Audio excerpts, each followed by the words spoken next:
Well, I am excited because today we get to talk with Dr. Gary Chapman of the Five Love Languages about our book called Perfect Parents. Hey, is that what it's called? Perfect? Because we're so perfect? That's what it was going to be called. No, it wasn't.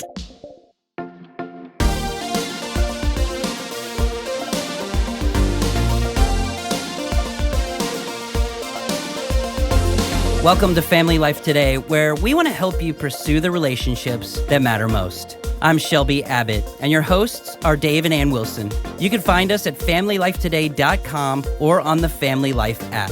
This is Family Life Today.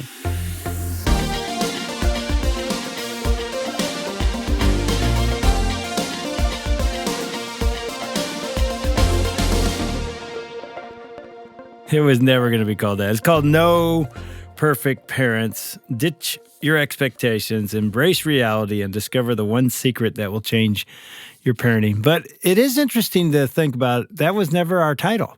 No. Originally. Right. Why did we change it? Well, what was our original title? Vertical parenting.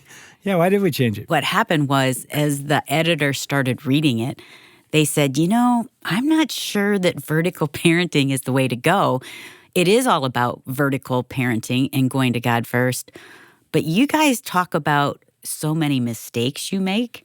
Maybe it should be called No Perfect Parents. And again, the publisher was wiser than we were. Yes. Yeah, so I think that's a lot better title. Because all of us as parents feel like we're failing at some point. And I think it's a relief to know there are no perfect parents, and we all need Jesus. We need God to direct us and guide us. And there are no perfect kids. And our kids definitely aren't perfect. Right.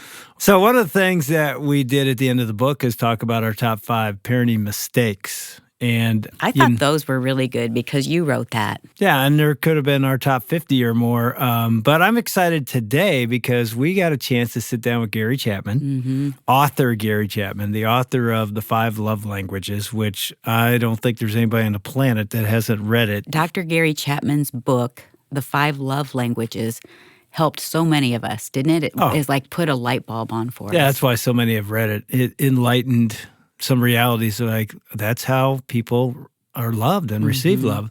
And so we got a chance to sit down with him and ask him some parenting questions.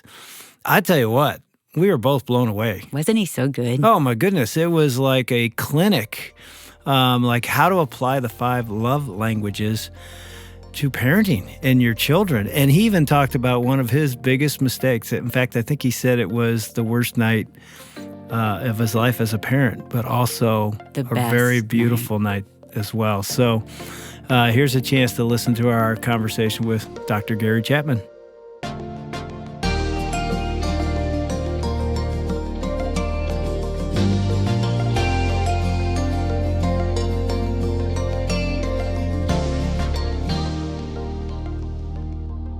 So the first question I have for you, Gary, are there any perfect parents?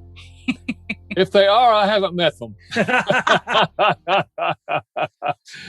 don't think there definitely aren't any. And when when Zondervan got our manuscript, they retitled the book. It was going to be called Vertical Parenting, and they said, "You guys keep talking in there about how you're not perfect parents." But I think there is a dilemma because we wanted to be, the best parents we could be, and I think every parent does. So talk to the parents that want to measure up and do it as well as they can, but they keep failing. What would you say to them?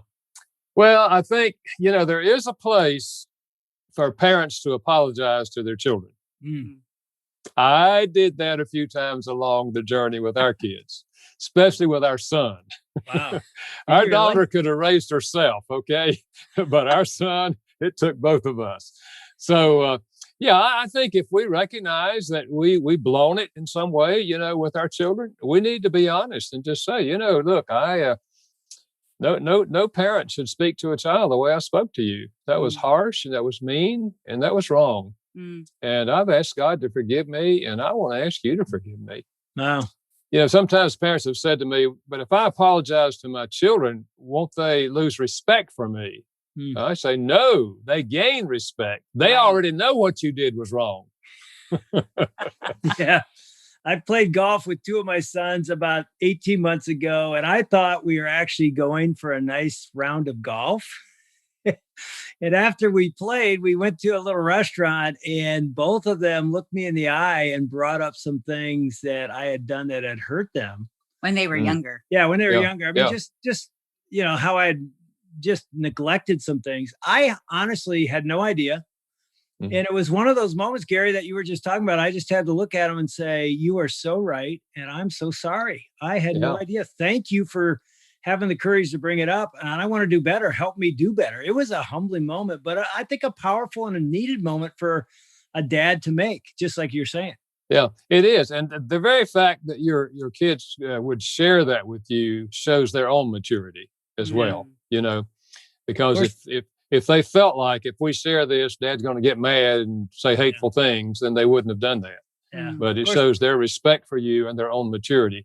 I told them right then and there, no more. That's it. You get one. No, you didn't. No. You did not. There's many more to come. Yeah. I would encourage young adults, especially who have a fractured relationship with their parents, to just have an honest conversation with them. Not coming across hard and harsh and in anger, but just saying, Mom, Dad, I just want to share a couple of things with you that kind of bothered me through the years, and I just want to share them with you and get your response. You may be surprised. Chances are your parents will recognize what you're saying. They will apologize to you. You can forgive them. Well, and you move that wall between the two of you. Yeah, and I know one of the things Ann wrote in the book. We just did the audio recording. I read it. Was how she did that when the boys were still in our house. They were sitting at the table as teenagers, and she said, "Hey, tell us something we're not doing well." And that was an interesting conversation while they were still under our roof, which was really helpful. Yeah. Well, and I think with teenagers, you can often feel like you're bugging them all the time, or they're rolling their eyes or they have the big sigh. And I said, let's just get it on the table. I feel like I'm really bugging you guys. Let's just have an honest conversation. Are there things that I'm doing that you feel like I wish you wouldn't do this anymore? Or do we have rules that you're not liking? And so it just created an openness. And now there were some rules that were like, okay, that's not changing. But you're saying it's good to have conversations like that. It is. I think if a parent will periodically say to a child who's still in the home, tell me one thing that I could do that would make me a better father. Ooh, I like that it's just one. Yeah, or a better mother. Yeah. And so you can do it every 3 months. Yeah. but we can only handle one really well, So just tell me one thing, And sometimes they'll say, well, you're really good at this, or you're a pretty good dad, or I appreciate you. But there is one thing that I think would make you a better dad. If you would do this, or if you would stop doing this. If we open up, the children and the teenagers, most of the time are willing to share. That's good. Talk to young parents in terms of just if you sat at a table with a bunch of parents of young children, what would you want them to know with those years, that are hard? I'd say, first of all, understand that parenting is not easy. Okay. It's going to take time and energy. And in reference to your book, you're not going to be perfect. Yeah. And you don't have to be perfect to be a good parent. You do have to deal with your failures, as we've been discussing, but you don't have to be perfect. The other thing I would say is this. The child's deepest emotional need is the need for love. And it's not enough to just sincerely love your children. To parents, I say, the question is not, do you love your children? By nature, we love our children. The question is, do your children feel loved? And that's where the love language concept, of course, becomes very, very helpful to parents. If they know the primary love language of the child, give heavy doses of that, sprinkle in the other 4, because we want that child to learn how to receive love and give love in all 5 languages. That's the healthiest adult. So I would say the importance of love. The other I would say would be the importance of having rules that relate to the child at their stage of development. And I found this very helpful. If they will announce to the child what the consequences are if they break the rule at the time they share the rule, they're far more likely to follow that themselves and not let their emotions control their behavior when the child does something that breaks a rule. And then the other thing is, just to say, Johnny, here's the rule. You don't throw the ball inside the house. Okay. If you do, the ball goes in the trunk of the car for 2 days, and you lose privileges. Okay, got it? All right, now we all know what's going to happen if he breaks that rule.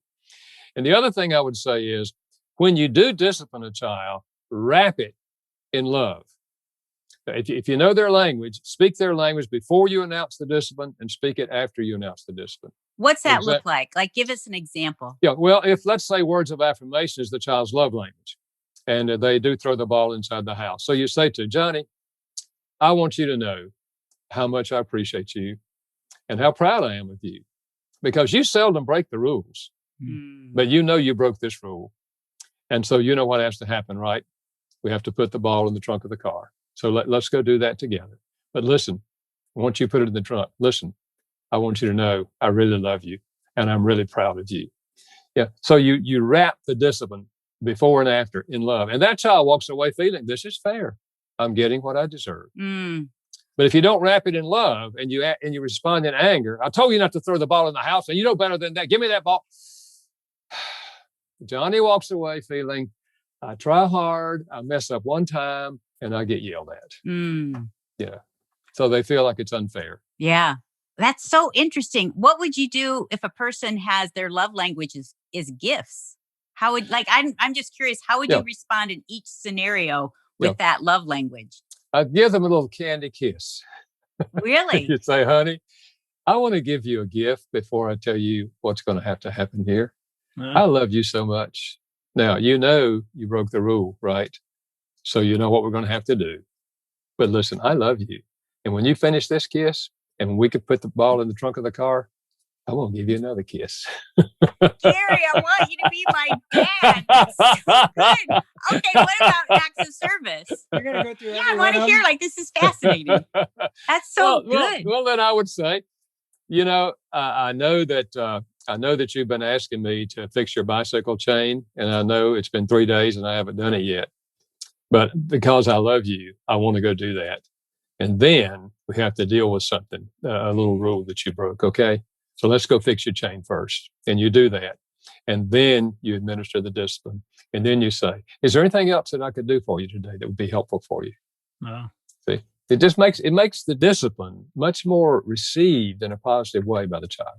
Now, of course, it sounds right now like I'm calm and, you know, I've got it all together. How do you do that when you're frazzled? You got 3 kids crawling around. You got poop in the corner. Your husband's not getting home. Your wife's not getting home. I mean, you're just at wit's end. You don't care about the rule anymore. You just want, you know, I mean, again, I'm just saying, I know parents are listening going, yeah, it's not like that at my house. So how do I act like Gary's talking when it's not easy to do? Yeah, well, no question about it. There's awful stress when you have 2 or 3 children and all things are going on. But this is one of the values of announcing what the consequences will be beforehand. So you and the child know, you know, what you're going to do. But if you are hot, you know, just kind of real stressed and you're hot and you feel like you're going to yell at the child, I'd say postpone it. You know, just postpone it. Walk around the house a bit and cool off before you administer the discipline. And it's going to be far more meaningful than if you deliver the discipline in the heat of the stress and anger that you're in right now. I love that. Wrap it all in their love language. It's really good. Hey, one of the things that we wrote in the book is our top 5 parenting mistakes. Do you have a parenting mistake or a regret that you think of?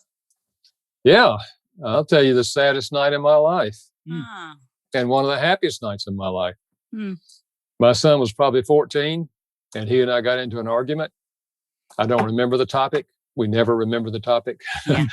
Got into an argument and I was yelling at him and saying hateful things. And he was yelling at me and saying hateful things. And in the middle of all of that, he walked out of his room, out the front door and slammed the door.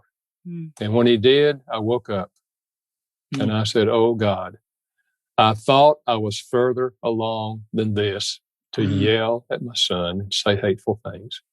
I sat out on the couch and my wife, Carolyn, came in and tried to console me.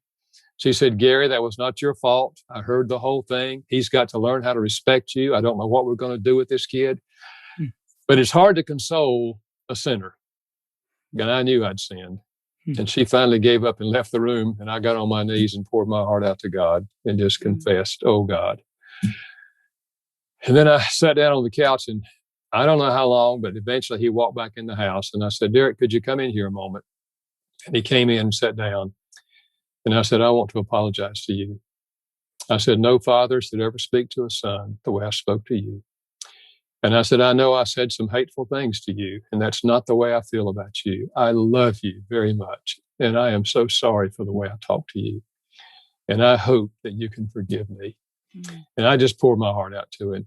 And when I finished, he said, Dad, that was not your fault. I started that. And when I was walking up the road, I asked God to forgive me, and I want to ask you to forgive me. And we cried and hugged each other. And when we got through crying, I said, Derek, why don't we try to learn how to handle our anger without yelling at each other? Mm. So maybe the next time you're angry at me, you just say, Dad, I'm angry. Can we talk? And I'll sit down and listen, and you can tell me why you're angry. And the next time I'm angry, I'll say to you, Derek, I'm angry. Can we talk? And let's learn how to talk our way through our anger rather than yelling at each other. So I think you see why I would say it was one of the saddest nights of my life because I failed my son.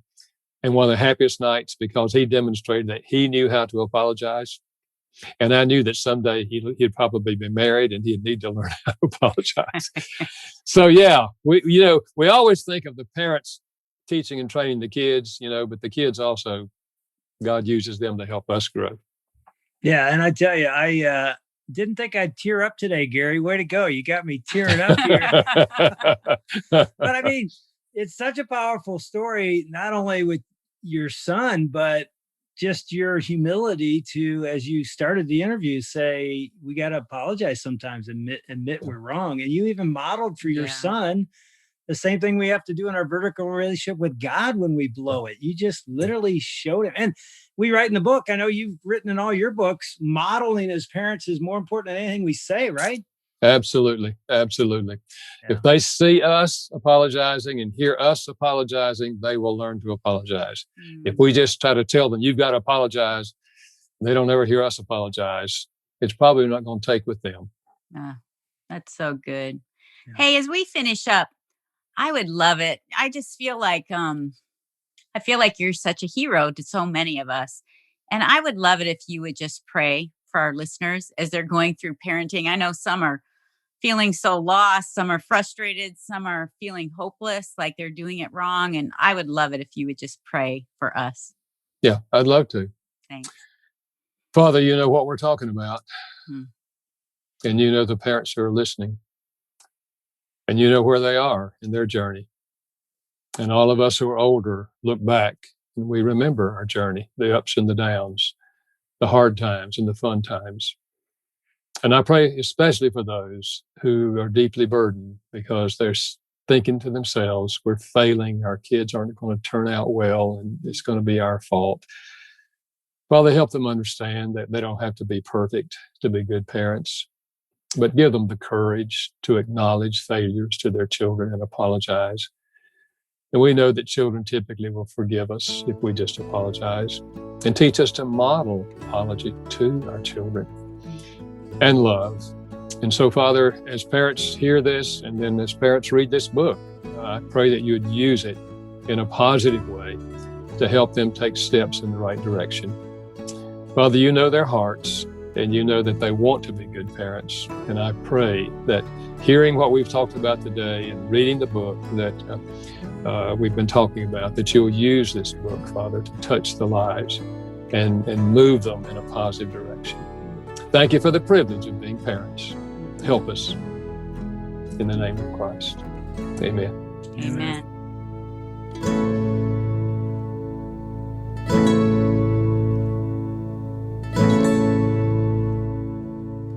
We've been listening to our conversation with Dr. Gary Chapman, and I love that he closed in prayer. His voice just has this calming effect on me. It's like, I needed him in my home as we were raising our kids. Did you feel like that? I felt like, even though we're grandparents, it's like he's so wise. Yeah. The things he shared were so wise. And I got to tell you, I was surprised when I threw the question to him about parenting mistakes. There's part of me thought, he may have one little one. We have a multitude, but he's gonna, he's the master. And man, when he shared that moment, I was tearing up. Me too. I mean, it was so powerful. Not just the mistake. I mean, he took us into that conversation where they're yelling at each other, and you can feel that as a parent, because I don't think there's a parent listening that hasn't had that moment. Yeah. Every parent. Am I right? Yes. I mean, there are no perfect parents and there are no perfect kids. And so we blow it and we miss it. And the thing that Gary modeled is often those conversations or those moments don't get reconciled. They don't, we don't go back as a parent and apologize. And we have to. It's powerful. And often we never do. And I'm surprised, even with adult kids, how we're still apologizing. Aren't you? Like our kids are telling us, oh, this really hurt me when I was little. And I think some people could think, oh, that was years ago. But no, it still hurts them. And so for us to continue to never stop apologizing, and for our kids to always see we need Jesus and we are broken, but he can restore us. Yeah, and I think it's never too late. Yes. It doesn't matter how old you are or how old your kids are. An apology, either way, is powerful. And even if they don't come to you, as you're praying and you're spending time with God, if you feel like, man, I really did mess up, or I said some things that were probably really hurtful, for us as parents to take that initiative and say to our kids, hey, I've been thinking, I've been praying, and I'm realizing I've probably really hurt you, and I just want you to know I'm really sorry. I think that can go a long way. Oh, I know it can, because we've done it. Yes. And we will continue to have to do it with our adult kids, and I'm sure we'll have to do it with our grandkids. Mm-hmm. But it models the love and the heart, I think, of God. Being broken and soft and gentle and asking for forgiveness.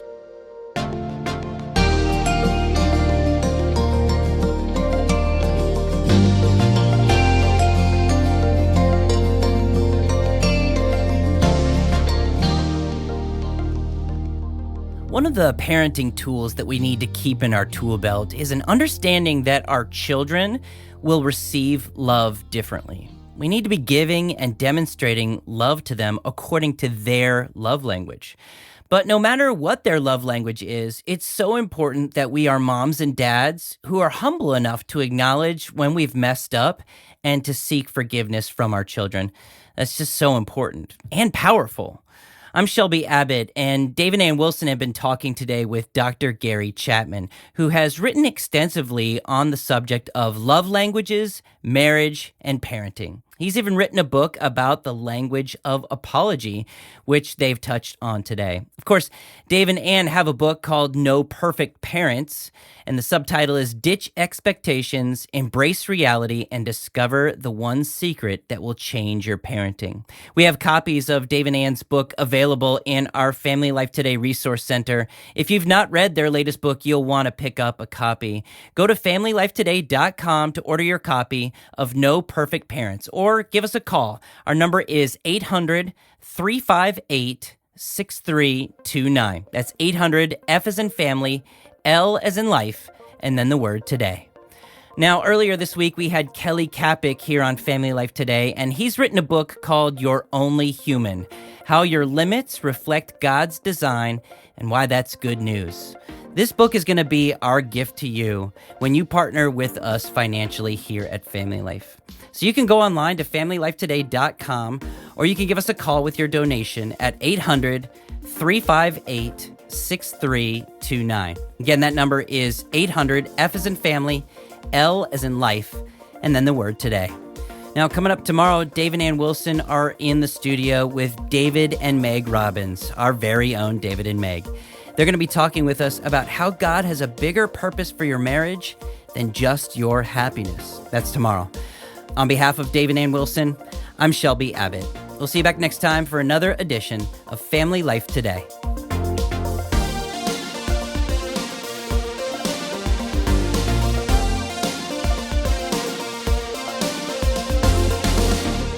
Family Life Today is a donor-supported production of Family Life, a Crew ministry. helping you pursue the relationships that matter most.